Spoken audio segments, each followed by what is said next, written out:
Salam, bugün sizə antropogenez insanın təkamülünü sübut edən dəlillər, antropogenezin hərəkət verici qüvvələri mövzusunun test tapşırıqlarını DİM 2023 topuldan izah edəcəm.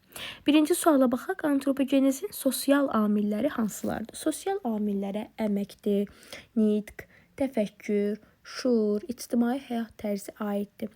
Variantlara baxaq, A variantı əmək, ictimai həyat tərzi, şuur və nitq. Bəli, elə uyğun variant A variantıdır bir də. 2-yə baxaq, sadalanlardan hansı antropogenezin hərəkət verici qüvvələridir? A variantı təbii seçmə, əmək, nitq və təfəkkür. Bəli, elə doğru variant A'dır. 3-ə baxaq, düşüncəli fəaliyyətin ən ali formasına malikdir. Ümumiyyətlə, düşüncəli fəaliyyətin ən ali forması insana məxsusdur. 3-də D variantı. İnsan rüşeymində neçə qəlsəmə yarığı olur? Dərslikdə də verilib ki, insan rüşeymində 3 cüt qəlsəmə yarığı olur. Yəni 6 ədəd qəlsəmə yarığı olur. 4-də olacaq C variantı. 5. Şimpanzi və gorillanın hər birində neçə qabırğa var? Orangutanda 12 cütdür, yəni 24 ədəd qabırğa var, insandan eynidir. Amma şimpanzi və gorillada isə hər birində 13 cüt, yəni 26 ədəd qabırğa olur. Yəni 5-də olacaq B variantı. 6. İnsanda daimi dişlərin sayı 32-dir. Bəs insana bənzər meymunlarda neçədir? Yadda saxlayın ki, dişlərin sayı insana bənzər meymunlarda və insanda eyni olur. Yəni 32 ədəd olacaq D variantı.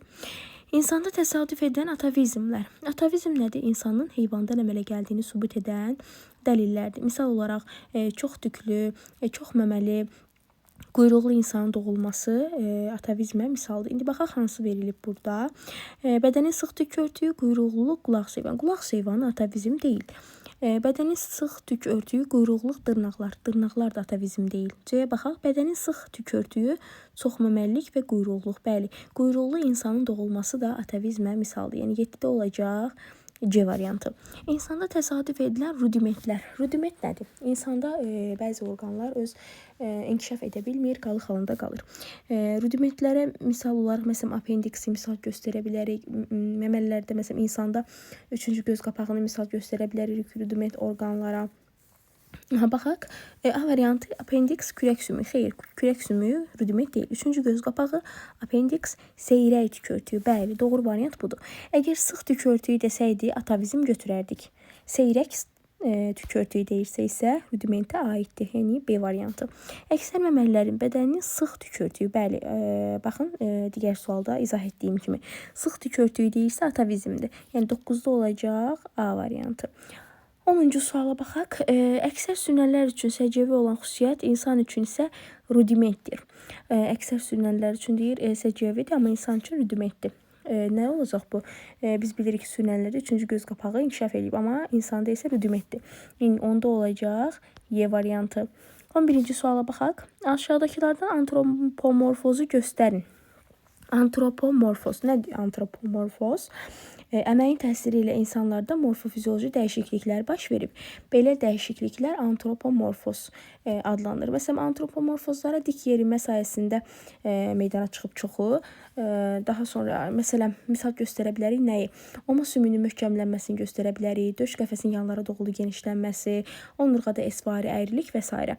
İndi bizə antropomorfozu göstərin deyir. C variantına baxın, bayaq izah elədik ki, dik yerimə antropomorfozdur. 12. Gorilla insanın hansı xüsusiyyətlərinə görə daha yaxındır? Gorilla dərslikdə verilir. Hansı meymun insanın hansı xüsusiyyətinə görə oxşuyur? Gorilla bədənin ümumi nisbətinə görə oxşuyur. 12-də A variantı. 13-ə baxaq. Orangutan hansı əlamatına görə oxşuyur? Orangutanda insanda olduğu kimi 12 cüt, yəni 24 ədəd qabırğa olur. Yəni qabırğaların sayına görə oxşayır. Hibbon hansı əlamatı insanı xatırladır? Hibbon isə yastı döş qəfəsi. Bir də hamar formalı kəllə, yəni C variantı. 15-ə baxaq. Gorilladan fərqli olaraq şimpanzi hansı əlamətə görə insana daha çox oxşuyur? Şimpanzi isə bədənin, deməli, kəllənin quruluşu. Bir də gorillada fərqli olaraq şimpanzi, bəli, şimpanzi kəllənin quruluşu və ətrafların ölçülərinə görə, yəni olacaq B variantı. İnsana bənzər meymunların və insanın əcdadı öz başlanğıcını götürüb.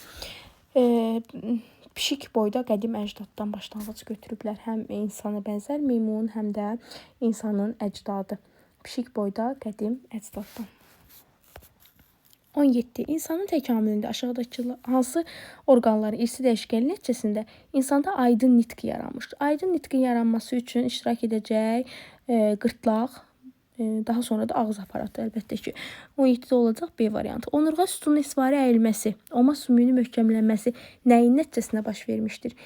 Bəli, biz bunu izah etdik ki, insanda əməyin təsiri ilə morfoloji dəyişikliklər baş verir. Həmin bunlar da antropomorfoz adlanır.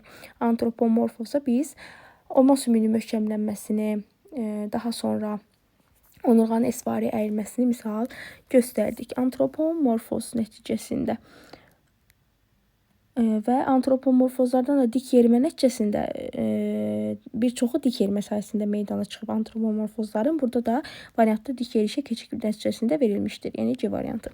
Mücərrəd təfəkkür hansı canlılara məxsusdur və o nəyin sayəsində yaranmışdır? Yadda saxlayın ki, mücərrəd təfəkkür yalnız insana məxsusdur və nitqin inkişafı ilə əlaqədar yaranıb. Yəni 19-da olacaq B. 20-ci sual. Antropogenezin amillərindən hansı sosial amillərə aid deyil? Sosial amilləri sayaq. Sosial amillər nitq, təfəkkür, əmək, ictimai həyat tərzidir. Burada nitq, təfəkkür, ictimai həyat tərzi və əməyi çıxaq. Nə qalacaq? Yaşamaq uğrunda mübarizə. Yaşamaq uğrunda mübarizə isə bioloji amillərə aiddir.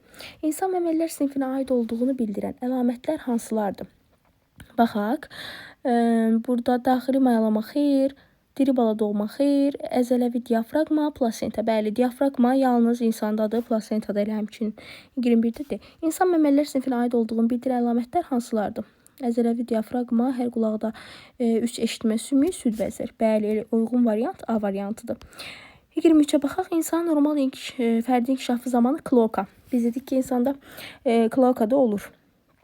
Bir aylıqda rüşeymdə kloakaya rast gəlirik. Bu kloaka dedik ki, rüşeym mərhələsində olur da. Aha, B variantı. Bizdən hansı mərhələdə olduğunu soruşur? Rüşeym mərhələsində. Göstərilənlərdə hansı antropomorfozlara aid deyil? Dik yerimənin meydana çıxması bu aiddir. Onurğa sütunun istifade edilməsi bu da aiddir. Döş qəfəsinin olması xeyr.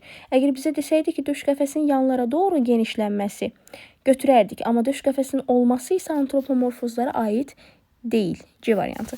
Göstərilənlərdən hansı antropomorfozlara aiddir? Baxaq. Rüşeymin bətnin daxili inkişafı xeyr, istiqanlığı meydana çıxması, 4 kameralı ürək, balanın süd ləbəsinin bunların heç biri aid deyil. Amma tağlı ayağın meydana gəlməsi bəli. Çünki dik yerimə nəticəsində ayaq tağı əmələ gəlib. 25-də olacaq D variantı. 26. Müasir insanı, insana bənzər meymunlardan fərqləndirən cəhətlər hansılardır? Baxaq. Nəsil qayğısına qalma xeyr, bu aid deyil. Yüksək inkişaf etmiş sinir sistemi hər ikisinə aiddir. Hər ikisində həm insana bənzər meymunlarda, həm də insanda yüksək inkişaf etmiş sinir sistemi var. C-yə baxaq. Dik yerimək qabiliyyəti, quyruğun olmaması, barmaqlarda dırnaqların olması bu da aid deyil. Mimika və jestlər vasitəsilə emosiyalarını ifadə etmək qabiliyyəti, qan qruplarının sayı da eynidir, onlar da fərqli deyil. Y-yə baxaq. Digər alətlərdən istehsalı üçün əmək qabiliyyəti düzəltmə, ondan istifadə etmək qabiliyyəti. Bəli, bu yalnız insana məxsusdur. Yəni 26-da olacaq Y variantı. 27-ci sual. Müasir insanla insana bənzər meymunların oxşar cəhətləri. Oxşar cəhətləri ondan ibarətdir ki, baxaq, yüksək səviyyədə inkişaf etmiş sinir sistemi olur və dişlərin sayı da eynidir. Sonra qan qruplarının sayı eynidir. Vəba, vərəm, qrip, su içəcəyi kimi xəstəliklərə tutulurlar. Baxaq, hansılar verilib? A variantına baxaq. Yüksək inkişaf etmiş sinir sistemi, dişlərin sayı ilə uyğun variant 27-də olacaq A variantı. 28. Antropogenez nədir? Antropogenez insan formalaşmasının tarixi inkişaf prosesidir. 28-də olacaq D variantı. Şəkildə göstərilən bir aylıq rüşeymdə 3 cüt qəlsəmə qövsü varsa bu insandır. İnsanda rüşeymdə bir aylıqda 3 cüt qəlsəmə qövsü olur. İnsandır burada göstərilən 29-da B. Daha sonra 30-cu suala baxaq. Şimpanzədə onurğa sütununda neçə döş fəqərəsi var? Deməli, şimpanzədə qabırğaların sayı 13 cütdür, 26 ədəddir. 26 ədəd qabırğadır, 13 ədəddə döş fəqərəsidir. Yəni 30-da olacaq D variantı. Gorilla onurğa sütununda neçə döş fəqərəsi var? Gorillada da şimpanzə ilə eynidir. 26 ədəd deməli qabırğa olur, 13 ədəd döş fəqərəsi olur. B variantı. İnsan ontogenezində hansı daha sonra formalaşır? insanda beyin yarımkürələrində olan qırışlar daha sonra formalaşır. 32-də Y. 33 insanda atavizm hesab oluna bilər. Atavizm nə oldu? İnsanın deməli heyvanlardan əmələ gəldiyini isbat edən dəlil. Baxaq, dişlərin sayının azalması, rudimentar tükü örtüyünün olması, 5 müxtəlif yumurta əkizinin doğulması. Bəli, çox uşaqlılıq da atavizmdir. 33-də olacaq ki, 34-də baxaq, hansı əlamətlərin yaranması və inkişafı həm insan, həm də insana bənzər meymunlar üçün atavizm sayıla bilər. A variantı quyruğun və 3-cü göz qapağının bəli elə uyğun variant A variantıdır. Daha sonra əgər ən qədim insanlarda ilk dəfə tam formalaşmış çənaltı çıxıntı olsaydı, çənaltı çıxıntı nəyə səbəb olur? Nitqin yaranmasına səbəb olur. Baxaq, onlarda tam aydın nitq qabiliyyəti yarana bilərdi. Elə uyğun variant A'dır. Əgər insanın əcdadı dik yerişə keçməsəydi, insanda dik yerişə keçid zamanı insanın ayağında tağ əmələ gəlir. Y variantıdır burada. Ayaq tağı əmələ gəlməzdi dik yeriməsəydi. Darwinin fikrinə görə antropogenezdə neçə əsas bioloji amil iştirak edib? Bioloji amillər hansıdır? Yaşamaq uğrunda mübarizə, təbii seçmə, irsi dəyişkənlik, yəni B variantı. Yeni doğulmuş uşaqda quyruğun olması. Yeni doğulmuş uşaqda quyruq varsa, bu atavizmdir. İnsanın 1,5-3 aylıq rüşeymində quyruğun olması, bu isə nə olacaq? Embrioloji dəlildir. Burada bətndaxil inkişafına söhbət gedir, embrioloji dəlil olacaq. İnsan orqanizmində rudiment deyil. 3-cü göz qapağı, qulaq heyvan əzələləri, ağıl dişləri, apendiks, çoxuşaqlılıq. Çoxuşaqlılıqdır burada, çünki çoxuşaqlılıq atavizmə aiddir. 41-ə baxaq. Meymunun insana çevrilməsi prosesində ilkin mərhələdə hansı amillər daha çox təsir göstərmişdir? Təbii seçmə çox təsir göstərib, bir də mutasiyalar. 41-də olacaq A variantı. İnsan və insana bənzər meymunlarda verilmiş xüsusiyyətlərdə ümumi olmayanı hansı cavabda göstərilmişdir? Kəsici köpək azı dişlərinin sayı. İnsana bənzər meymunlar və insanda dişlərin sayı eyni olur. Yəni bu deyil. Ümumi parazitlər. Ümumi parazitlər ola bilər. Sonra bu da eyni ola bilər. Amma esvari əyriliyi isə antropomorfozdur. Yəni insana məxsus olan əlamətdir. Esvari onurğa əyriliyidir, omosümün möhkəmlənməsidir, ayaq tağının əmələ gəlməsidir. Bunlar artıq insana məxsus olan əlamətlərdir. 42-də olacaq C variantı. Hansı əlamətlərinə görə insanı xordallar tipinə aid edirlər? Əgər xordallar tipinə aiddirsə, deməli embrional inkişafında nə var? Xorda var, qəlsəmə yarıqları və sinir borusu var. Yəni olacaq 43-də A variantı. 44-də baxaq. Terminlərdən hansı məmələrin yalnız bir növünün inkişaf prosesini bildirir? Filogenez, ontogenez, embriogenez, partogenez, antropogenez. Antropogenezdir bu. Antropogenez insanın inkişaf prosesini bildirir. D variantı. 45. Göstərilən əlamətlərdə hansı antropogenez mənşəlidir? Yəni insana məxsus olsun. Çox məməlilik, rudiment tük örtüyü. Rudiment tük örtüyü olacaq burada. İnsana məxsusdur. İnsana bənzər meymunlardan fərqli olaraq insanlar üçün aşağıdakılardan hansı daha səciyyəvidir? Qarın yatalağını yoluxma, hər ikisi yoluxa bilər. Baş biti ilə yoluxma, hər ikisi yoluxa bilər. Sümüklərin sınması, hər ikisinin sümüyü sına bilər. Vəba ilə yoluxmada hər ikisi yoluxur. O xəstəliklərin adı verilib, dəstəkdə var, əzbərləyin. Ayaq venalarının genişlənməsi isə bu insana məxsus əlamətdir. 47. Antropomorfozlara aid olmayan. Antropomorfoz nə idi? Yadımıza salaq, əməyin təsiri ilə insanda morfofizioloji dəyişikliklər baş verir. Beyin şöbəsinin üst şöbəsinə nisbətən böyük olması, bu uyğundur. Ayaq tağının əmələ gəlməsi, bu da uyğundur. Oma sümüyünün möhkəmlənməsi, bu da aiddir. Onurğa sütununun esvari əyriliyin yaranması, bu da aiddir. Aid olmayan isə quyruğun yox olmasıdır. 47-də Y variantı. 48. Hansılar eyni zamanda yaşaya bilərdilər? Pitekantrop, sinantrop, parapitek. Xeyr, diropitek, parapitek, pitekantrop. Bu da aid deyil. Avstralopiteklər, gorilla və şimpanze. Bəli. Diropiteklər nəyə başlanğıc verir? Diropiteklər avstralopiteklərə, gorillaya, bir də şimpanzeyə. Bu üçünə. Eyni zamanda yaşayıblar üçü.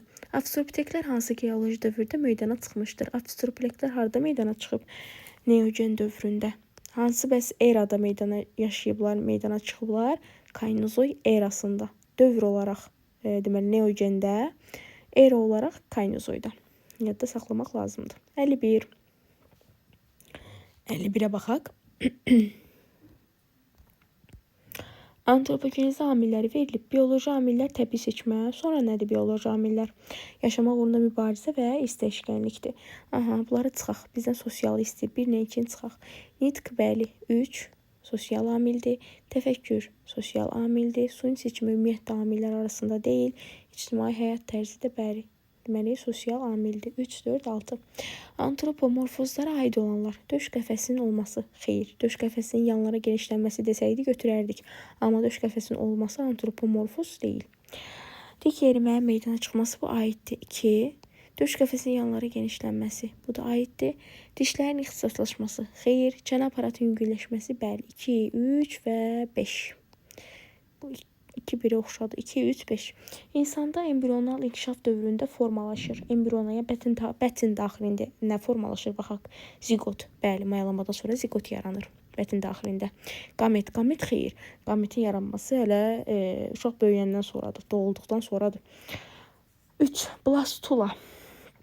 Blastula da aiddir. Çünki zigot bölünür nə yaradır? Blastomer yaradır. Aha. 1, 3. Dişlərin çıxması. Xeyr, uşaq doğulandan 6-7 ayda artıq dişlər çıxır. Göz. Göz bəli, bətin daxilində inkişaf edir. Artıq uşaq doğulanda gözləri olur. İkincili cinsi əlamətlərdə xeyr, bu yaşı var. 12 yaş qızlarda, 13-14 yaşında isə oğlanlarda ikincili cinsi əlamətlər meydana çıxır. Bətinin daxilində 1, 3 və 5 zigot, blastula və göz yaranır. Yetkin oranqutanın döş qəfəsində olan sümüklərin sayı, onun dişlərinin sayında nə qədər çoxdur? Oranqutanın döş qəfəsində olan sümüklərin sayı orangutanda deməli insandan eynidir. 37 ədəd döş qəfəsində sümük var. Dişlərin sayı da 32-dir. 37-dən 32 çıxanda 5 qalır. 5. Yetkin şimpanzedəki dişlərin sayı, şimpanzedə 32 ədəd diş var. Oranqutanın döş qəfəsində olan sümüklərin sayında nə qədər azdır? Deməli, oranqutanın döş qəfəsində olan sümüklərin sayı isə 37-dir. Nə qədər azdır? 5-dən azdır. Oranqutanın döş qəfəsində olan sümüklərin sayı, yəni 37, şimpanzenin döş qəfəsində olanda nə qədər azdır? Şimpanzedə isə 40 ədəddir döş qəfəsində olan sümük, yəni 3 ədəd azdır. Oranqutanın döş qəfəsində olan sümüklərin sayı, yəni 37, gorillanın döş qəfəsində olan sümüklərin sayından, gorillada da şimpanze ilə eynidir. 13 cüt qabırğadır, döş qəfəsində isə 40 sümük var, döş fəqərələrinin sayı da həm gorillada, həm şimpanzedə 13 ədəddir. Yəni burada neçə ədəd çox olacaq? 57-də 3 ədəd. Yetkin orangutanda daimi dişlərin sayı x-nə ifadə edib. Daimi dişlərin sayı neçə dənə olur? 32 dənə. Qabırğaların sayı neçə dənə olur? 24 dənə. 32-dən də 24-ü çıxanda eləyəcək 8. 58-də cavab edəcək 8. Bugünkü izahımız bura qədər. Kanalıma dəstək olmayı və videonu like etməyi unutmayın. Nə sualınız varsa yorumlarda qeyd edə bilərsiniz. Sağ olun.